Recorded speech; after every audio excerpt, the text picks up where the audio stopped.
ಈಗ ಮಂತ್ರಿ ಅವರೇ, ಆ ಮೈಸೂರಿಗೆ ಸಂಬಂಧಪಟ್ಟಾಗ ಮೈಸೂರು ಶಾಸಕರಿಗೆ ಏನು ಮಾತಿದೆ ಒಂದು ಸ್ಪಷ್ಟವಾಗಿ ಬೇಗ ಕೇಳಿಬಿಡಿ. ಮೈಕ್ ಹಾಕಿ. ಮೈಸೂರು ಮುನೇಶ್ವರ ನಗರದ್ದು ಓಕೆ 110 ಮನೆಗೆ ಸರ್ವೆ ನಂಬರ್ 153ರಲ್ಲಿ ಓಕೆ ನೋಟಿಸ್ ಕೊಟ್ಟಿರೋದು 27/2023. ಕಾಂಗ್ರೆಸ್ ಗವರ್ಮೆಂಟ್ ಅದಂತ ಗಮನಕ್ಕೆ ತಂದೆ. ಯಾವಾಗ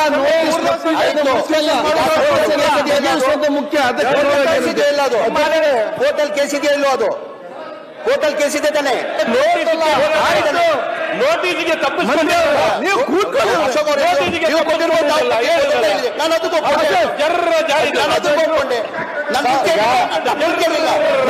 ಮಾತಿಗೆ ನೀವೇನಾದ್ರೆ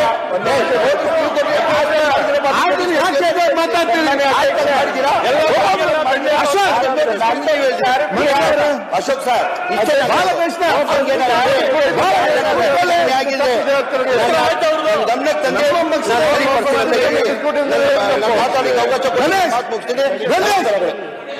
ಗಮನಕ್ಕೆ ಕೂತ್ಕೊಳ್ಳಿ, ಆಸಕ್ತಿ ಕೂತ್ಕೊಳ್ಳಿ. ನೋಡಿ, ನೀವು ಆಡಳಿತ ಪಕ್ಷದ ನೀವು ಕೂತ್ಕೊಳ್ಳಿ ಗಣೇಶ್.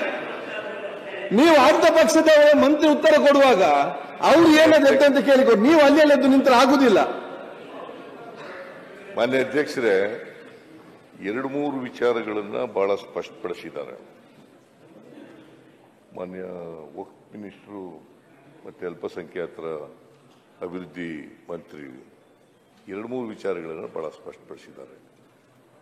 ಒಂದು ವೇಳೆ ದೇವಸ್ಥಾನಗಳ ಆಸ್ತಿ ಇದ್ರೆ, ಅದು ಪ್ರಾಪರ್ಟಿ ಆಗಿದ್ರೆ ಅಂತ ಪ್ರಾಪರ್ಟಿಗಳನ್ನು ನಾವು ಮುಟ್ಟಕ್ಕೆ ಹೋಗಲ್ಲ.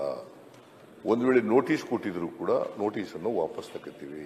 ಈಗಾಗಲೇ ನಾನು ಹೇಳಿದ್ದೀನಿ, ಯಾರ್ಯಾರಿಗೂ ನೋಟಿಸ್ ಕೊಟ್ಟಿದ್ದೀರಿ, ರೈತರಿಗೆ ನೋಟಿಸ್ ಕೊಟ್ಟಿದ್ದೀರಿ, ಎಲ್ಲ ಜಿಲ್ಲಾಧಿಕಾರಿಗಳಿಗೂ ಹೇಳಿದ್ದೀನಿ, ಅದನ್ನು ವಾಪಸ್ ತಗೊಳ್ಳಿ ಅಂತ ಹೇಳಿದ್ದೀನಿ. ಚೀಫ್ ಸೆಕ್ರೆಟರಿನೂ ಕೂಡ ಬರೆದಿದ್ದಾರೆ. ಅದು ಒಂದು.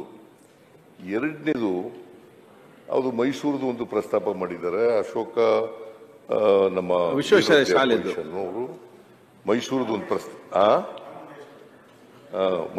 ಪ್ರಸ್ತಾಪ ಮಾಡಿದ್ದಾರೆ. ಮುನೇಶ್ವರ ನಗರ ಅದರದ್ದು ಪ್ರಸ್ತಾಪ ಮಾಡಿದ್ದೀರಿ.